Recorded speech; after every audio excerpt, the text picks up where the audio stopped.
Alors que l'Algérie et le Bélarus amorcent une nouvelle phase de rapprochement, la scène internationale voit s'opérer un déplacement subtil des rapports de force. Dans un climat mondial saturé de tensions et d'alliances mouvantes, cette convergence inattendue révèle à quel point les stratégies globales s'entrecroisent désormais de façon inédite. Au cours des dernières semaines, une manœuvre diplomatique aussi audacieuse qu'imprévisible a surgi, prenant de court plusieurs grandes puissances. Ce mouvement a ravivé les discussions sur la manière dont se redessine le jeu d'influence autour du bassin méditerranéen, cette zone où chaque alliance peut faire pencher la balance mondiale. Et derrière cette initiative se trouve l'Algérie, un pays qui, en silence mais avec assurance, s'est imposé comme une pièce centrale du puzzle international.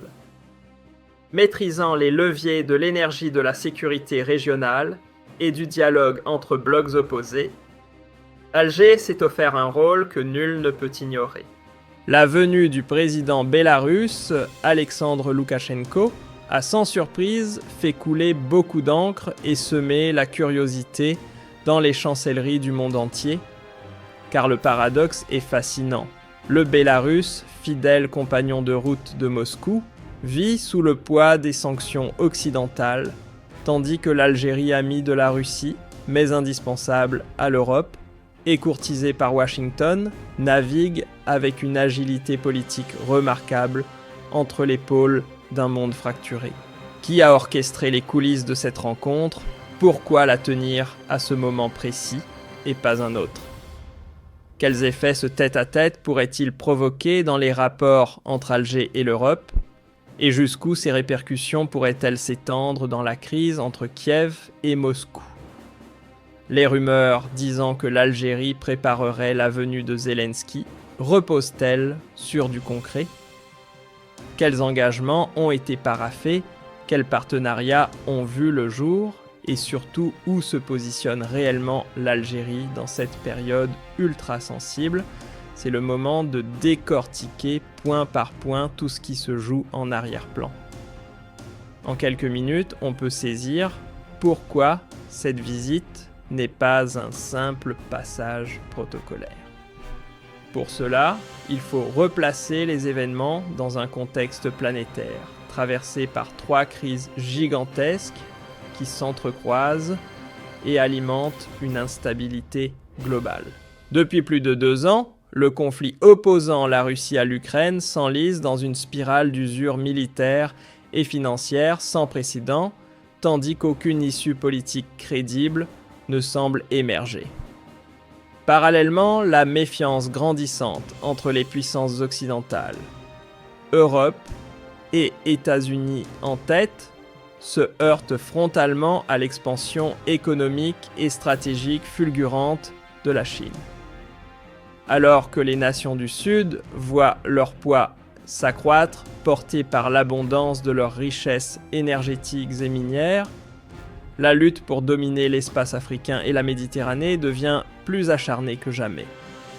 Au cœur de cette rivalité montante, l'Algérie, forte de sa position géostratégique, de son habileté à naviguer entre les blocs et de son refus d'alignement automatique, s'impose désormais comme un pilier incontournable du jeu régional. Dans ce climat déjà chargé, l'arrivée inattendue d'un dirigeant ouvertement lié à Moscou a immédiatement suscité un flot de spéculations. Était-ce un simple rapprochement bilatéral, ou bien l'élément visible d'une stratégie beaucoup plus ambitieuse, capable de remodeler les équilibres géopolitiques? Mais pourquoi la venue de Loukachenko a-t-elle tant agité les capitales occidentales? Le chef d'État biélorusse, l'un des hommes les plus contestés du continent, est depuis longtemps la cible de sanctions européennes et régulièrement pointé du doigt pour son alignement quasi total sur la ligne du Kremlin. Les différends persistants entre Minsk et Bruxelles, notamment sur les affaires migratoires et frontalières, n'ont fait que renforcer l'inquiétude. Dès lors, le fait qu'Alger, fournisseur essentiel de gaz pour plusieurs pays européens, ouvre ses portes à un dirigeant sous sanction À raviver une multitude de questions, l'Algérie prend-elle ses distances avec l'Europe? Se rapproche-t-elle davantage du duo russo-biélorusse? Cette démarche ne surgit pas par hasard, elle s'insère dans un courant géopolitique beaucoup plus vaste perçu en Europe comme une menace directe pour son approvisionnement énergétique. C'est précisément pour cette raison que la visite a immédiatement capté l'attention des capitales occidentales de Washington, à Londres, en passant par Berlin, ainsi que celle de plusieurs grands médias, certains y voyant un geste diplomatique alarmant, tandis que d'autres y lisent au contraire une affirmation cinglante de l'autonomie algérienne. Pourtant, du point de vue algérien, la réalité est tout autre. Alger revendique une politique étrangère qui refuse les alignements stricts, privilégiant plutôt une ligne fondée sur la souveraineté, la souplesse et un équilibre soigneusement entretenu entre toutes les puissances. Objectif de la visite côté biélorusse, 4 minutes. Face à l'étau des sanctions occidentales, Minsk s'est retrouvée contrainte de chercher au-delà du cadre européen de nouveaux partenaires capables de soutenir son économie. C'est dans cet esprit que Loukachenko a débarqué en Algérie avec une liste bien définie de priorités stratégiques. Parmi les ambitions biélorusses figure l'installation d'unités de production sur le sol algérien, notamment dans les domaines des tracteurs, des camions de différentes catégories, des équipements lourds de chantier et des technologies industrielles avancées. Le partenariat agricole figure aussi parmi les priorités. L'Algérie dispose encore de vastes territoires fertiles mais sous-exploités, tandis que la Biélorussie maîtrise depuis longtemps l'art de moderniser les travaux agricoles grâce à sa technologie de mécanisation. À cela s'ajoute un volet sécuritaire et militaire, où une éventuelle fusion de savoir-faire entre les industries russes, biélorusses et algériennes pourrait ouvrir la porte à des coopérations bien plus profondes que de simples échanges techniques. L'autre enjeu majeur concerne l'accès à de nouveaux débouchés. Alger pourrait devenir la passerelle idéale, permettant au Bélarus de pénétrer les marchés africains. Pendant ce temps, l'Europe observe cette dynamique avec une nervosité palpable. Comment faut-il interpréter cette visite? À Bruxelles, la tension est montée d'un cran. Pourquoi tant d'alertes? Parce qu'un rapprochement notable entre Alger et le duo Moscou-Minsk risquerait de toucher directement un point vital, les fournitures de gaz, surtout durant les hivers rigoureux où chaque mètre cube compte. Une telle évolution pourrait aussi favoriser l'arrivée d'investissements venus de l'Est, ce qui inquiète sérieusement certains secteurs industriels européens. Cela renforcerait également la liberté de manœuvre de l'Algérie face aux pressions du vieux continent et accroîtrait son poids dans les négociations liées à des sujets sensibles comme les flux migratoires ou les accords commerciaux. Alger ne tourne pas autour du pot. Nous continuerons de travailler avec l'Europe, mais hors de question de céder aux pressions ou aux injonctions. Cette déclaration sans ambiguïté suffit à faire grimacer plusieurs décideurs à Bruxelles, peu habitués à une telle fermeté venant du sud de la Méditerranée. L'Algérie serait-elle en train de façonner une future initiative de paix? La question circule partout, tant son passé de médiateur crédible. On pense notamment à l'accord historique de 1981 entre l'Iran et les États-Unis, nourrit les spéculations. Certains indices laissent même entrevoir une possible tentative d'apaisement entre Moscou et Kiev-Alger, parle régulièrement avec la Russie, échange désormais directement avec Bruxelles, dialogue en continu avec Washington et reçoit de temps à autre des responsables ukrainiens. De quoi alimenter toutes les hypothèses. Officiellement, Alger ne confirme rien. Mais selon plusieurs sources diplomatiques internationales, le pays pourrait jouer un rôle central, si et seulement si les protagonistes acceptent d'ouvrir la porte à de véritables pourparlers. Zelensky mettra-t-il réellement le cap sur Alger ? Voilà une question qui a déclenché un torrent de discussions. Le président ukrainien prévoit-il une visite en Algérie dans un avenir proche ? Le débat reste ouvert et les spéculations vont bon train. Aucun communiqué officiel n'a encore confirmé quoi que ce soit, mais du côté ukrainien, certains diplomates laissent subtilement entendre qu'un élargissement du dialogue serait bienvenu. Plusieurs capitales européennes encouragent même Kiev à envisager un déplacement à Alger. L'Ukraine, elle cherche surtout des assurances. Elle veut être certaine que l'Algérie ne prendra pas position contre elle. Qu'est-ce qui pourrait pousser Zelensky à faire le voyage ? Montrer que Kiev veut s'ouvrir davantage au monde arabe, favoriser l'émergence d'un médiateur réellement neutre, consolider la confiance de l'Algérie au sein des instances de l'ONU et bien sûr développer des relations économiques plus solides. De son côté, Alger rappelle qu'elle accueille tout le monde, mais souligne avec insistance qu'elle ne s'aligne sur aucun camp et ne participe à aucun conflit. Accords et partenariats, quels bénéfices pour chaque camp ? 5 minutes. La rencontre ne se limitait pas à la dimension politique, elle a surtout été marquée par un volet économique majeur au cours duquel une série d'accords ont été paraphés entre les deux pays. Dans le secteur de la mécanique lourde, les deux pays ont convenu de lancer des lignes de production conjointes, fabrication de tracteurs, assemblage d'engins destinés aux chantiers et mise en place d'ateliers industriels capables de générer des milliers de postes qualifiés. Du côté agricole, les projets sont tout aussi ambitieux, amélioration génétique des semences, déploiement massif de la mécanisation et développement de filières céréalières et laitières destinées à renforcer l'autosuffisance alimentaire.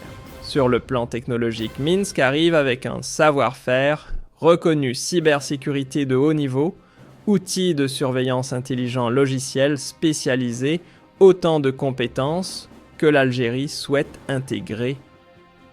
À cela s'ajoute un volet commercial majeur de nouvelles routes d'échange pourrait désormais traverser la Méditerranée, ouvrant la porte à un commerce plus fluide entre les deux pays et au-delà. La coopération touche également aux domaines sensibles de la sécurité-échange, d'expertise en surveillance, transfert de technologies avancées et partenariat dans la lutte contre les cyberattaques. Pour l'Algérie, les retombées sont immenses. Consolidation de son économie, montée en gamme industrielle, réduction de la dépendance envers l'Occident et renforcement de sa souveraineté technologique. Chapitre 8. Comment le monde a réagi. 3 minutes. Du côté européen, les réactions oscillent entre vigilance et prudence. Bruxelles observe de près, formule quelques avertissements, exprime une certaine nervosité, tout en admettant qu'Alger reste un acteur incontournable dont la coopération demeure essentielle malgré les tensions sous-jacentes. Moscou, pour sa part, salue l'événement avec enthousiasme pour le Kremlin. Cette visite s'apparente clairement à une victoire diplomatique. Kiev adopte un ton plus mesuré, affirmant vouloir construire une relation équilibrée avec Alger. Quant aux médias internationaux, plusieurs titres n'ont pas hésité à évoquer le retour d'une Algérie affirmée assumant une place de puissance indépendante sur l'échiquier mondial. L'arrivée de Loukachenko en Algérie n'a rien eu d'une simple visite protocolaire, elle marque un véritable virage sur la scène internationale. Cet épisode révèle l'assurance croissante d'Alger dans ses choix stratégiques, son poids régional en expansion, la recomposition progressive des alliances mondiales, mais aussi son ambition d'élargir son tissu industriel et technologique. Il met également en lumière une Algérie prête à jouer demain un rôle de médiateur incontournable dans un environnement géopolitique en constante évolution. Aujourd'hui encore, l'Algérie s'impose comme une force diplomatique respectée, avançant avec subtilité sans jamais se placer sous la tutelle d'un camp ou d'un autre. Et les jours à venir pourraient bien révéler d'autres mouvements majeurs, voire des surprises capables de modifier durablement l'équilibre régional. La rencontre entre le président algérien Abdelmajid Boul et son homologue biélorusse Alexandre Leachenko a largement dépassé le cérémonial diplomatique ordinaire. Derrière les poignées de main officielles se cachait une série de signaux politiques, économiques et stratégiques d'une portée considérable. Cet échange pourrait bien amorcer une série de mutations profondes dont l'effet se propagerait au-delà des deux pays concernés, touchant aussi bien le Maroc que la France et influençant même la redistribution actuelle des rapports de force sur la scène internationale, une redistribution comme on n'en avait pas observé depuis des décennies. Cette visite survient dans un moment de grande instabilité mondiale, où les rivalités entre l'Est et l'Ouest s'intensifient, où le conflit russo-ukrainien s'enlise, et où les relations entre l'Europe et son voisinage méridional se détériorent. Au cœur de cette tempête géopolitique, l'Algérie avance seule, affirmant peu à peu une nouvelle lecture de son rôle régional et international, détachée des influences extérieures et tournée vers une stratégie qui lui est propre. La nouvelle ligne directrice de l'Algérie repose sur une reprise totale de l'initiative diplomatique et sur l'affirmation d'une politique extérieure pleinement souveraine, dégagée de toute influence, imposée et guidée par des priorités nationales clairement établies. En recevant officiellement le dirigeant d'un État que l'Occident classe dans le camp pro-russe, alors même que ce camp subit une vague de sanctions sans précédent, Alger envoie un message limpide: son choix est libre, sa décision n'est dictée par personne, et son indépendance stratégique n'est pas négociable. L'Algérie avance selon sa propre logique, celle d'un pays doté d'un héritage historique puissant, d'une position géographique centrale et d'un poids économique incontestable. Forte de ses atouts, elle entretient des relations équilibrées avec l'ensemble des grandes puissances sans jamais renoncer à sa trajectoire ni à son identité diplomatique.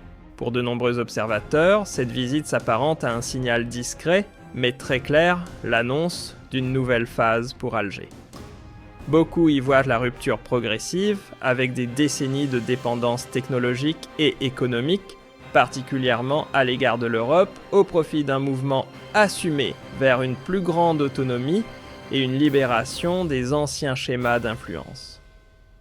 Les engagements signés lors de cette rencontre ne sont pas anodins, ils dessinent les contours d'un projet industriel beaucoup plus vaste.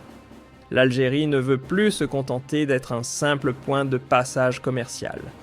Elle aspire désormais à bâtir une infrastructure productive solide dans des domaines cruciaux pour tout État moderne: mécanisation agricole, équipements lourds, industrie spécialisée, technologie numérique et cybersécurité. Ces secteurs, loin d'être de simples niches économiques, représentent en réalité l'ossature même de la souveraineté industrielle. Malgré les sanctions qui l'encerclent, le Bélarus conserve une expertise reconnue des décennies d'expérience dans la fabrication de machines, de tracteurs, de camions et d'engins industriels. On fait de lui un acteur incontournable de l'Europe de l'Est, un savoir-faire précieux que l'Algérie cherche précisément à intégrer. Grâce à cette alliance, l'Algérie met la main sur un avantage rare: l'accès direct à des technologies transférées, l'implantation sur son sol de véritables unités industrielles et la possibilité de produire localement ce qu'elle importait massivement d'Europe jusqu'ici. De son côté, le Bélarus y trouve un souffle nouveau sortir de l'isolement imposé par les sanctions européennes, s'appuyer sur un partenaire stable, politiquement doté de moyens financiers solides, idéalement placé au cœur du bassin méditerranéen et ouvert sur le marché africain. C'est précisément pour cette raison que Minsk a vécu cette visite comme un moment décisif une porte longtemps verrouillée vient de s'entrouvrir, offrant au pays une opportunité économique vitale, à un moment où ses exportations traditionnelles sont fragilisées par les restrictions occidentales. Mais les effets de cette coopération dépassent largement les deux capitales concernées. Ils touchent directement l'équilibre régional, en particulier le Maroc. Depuis longtemps, Rabat cherche à consolider son rôle de partenaire privilégié pour l'Europe et l'Asie en misant sur l'investissement étranger pour développer des industries tournées vers l'exportation automobile, phosphate, tourisme. L'ascension industrielle potentielle de l'Algérie vient donc bousculer un échiquier que le Maroc tentait d'occuper seul. Or, avec l'Algérie qui s'enracine désormais dans les domaines de la mécanique, de l'agriculture et de l'industrie grâce à des alliances conclues en dehors de l'espace européen, une certitude se dessine, le Maroc n'occupera plus seul le statut de pôle industriel régional, et si Alger décidait d'exploiter pleinement ses atouts, vaste territoire, main-d'œuvre, jeunes capacités financières importantes, pour s'engager sérieusement dans l'industrie lourde, elle se placerait immédiatement en rival direct du Maroc au Maghreb, comme en Afrique.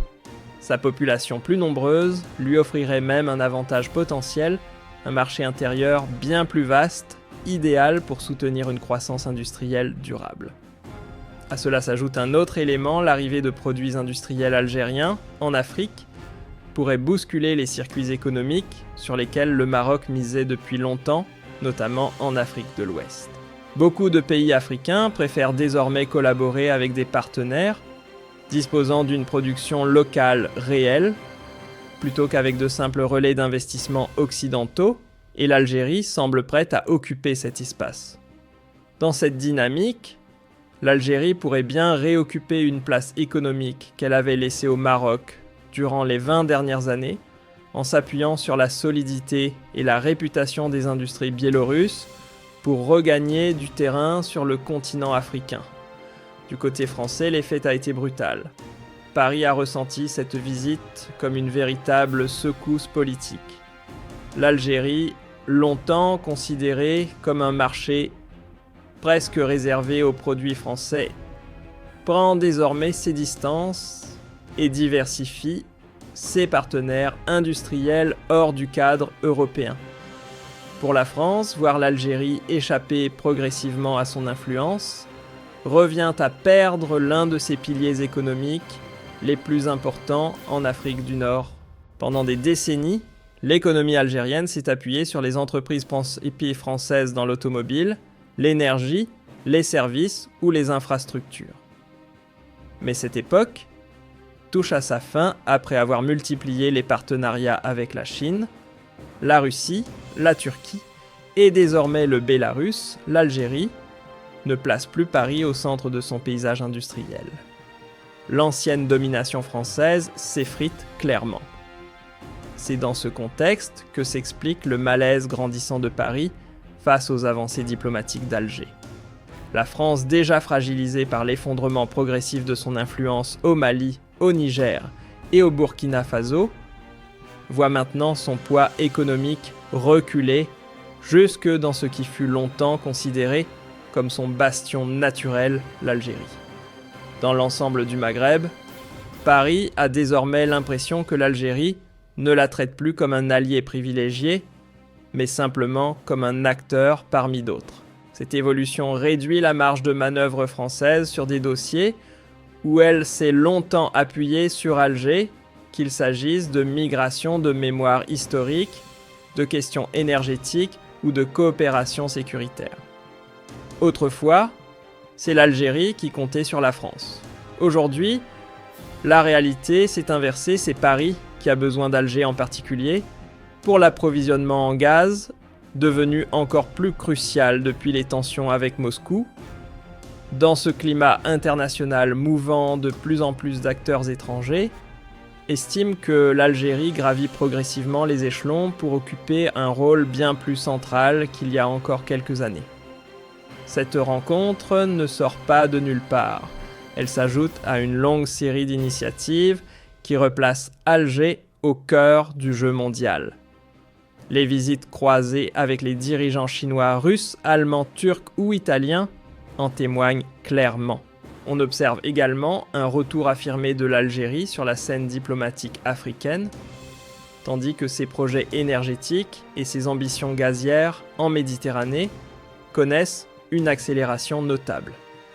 À ce rythme, Alger apparaît aujourd'hui comme un acteur capable de remodeler les équilibres régionaux, en particulier si elle continue de s'impliquer dans les efforts de médiation autour des grandes crises internationales.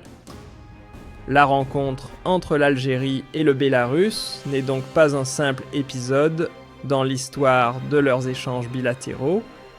Elle marque l'ouverture d'un nouveau chapitre dans l'évolution stratégique d'Alger. L'Algérie ne se limite plus à un statut de puissance régionale émergente.